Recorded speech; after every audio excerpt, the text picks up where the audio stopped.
Hi, Kevin Coupe here, and this is FaceTime with the Content Guy. A little early this week because of my travel schedule. So, I've had the most interesting things happen recently. I'm not sure if you've had this happen to you too, but I think it's somewhat remarkable.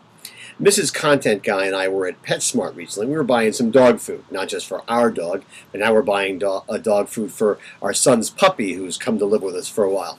So we're in the dog food aisle and we're trying to figure out what we're going to do, and the most remarkable thing happened. A woman wearing a PetSmart shirt came up to us and asked us if she could help us. And we had a couple of questions, and she knew the answers. It was amazing.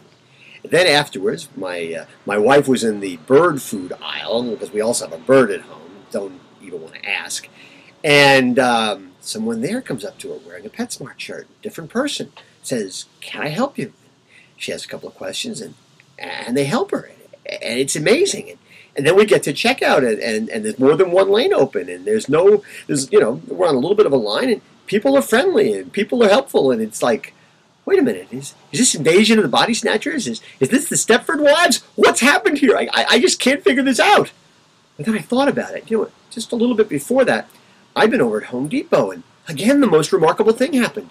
There were lots of people in the aisles wearing orange aprons, and they were helpful, and they were friendly, and it wasn't hard to track one down if I had a question. They were all over the place, and I'm thinking to myself, this is very strange. This is very, very weird.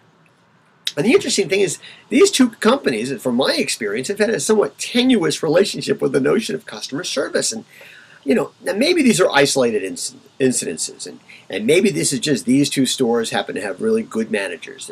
They're both in Norwalk, Connecticut, by the way, in case anybody wants to check them out.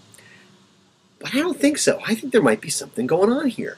Maybe companies are starting to get the message that in this environment where there's so much competition, not just from other brick and mortar stores, but from online, you better be exceptional in the store. And sometimes being exceptional just means having a smile on your face, being friendly, being informative, having answers for people. It's not actually that hard. It's not rocket science. But I've had the experience recently at PetSmart and Home Depot that suggests to me that maybe, just maybe, something is changing.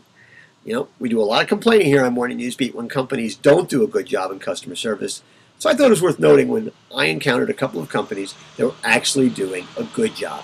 Anyway, that's what's on my mind this Wednesday morning. As always, I want to hear what's on your mind.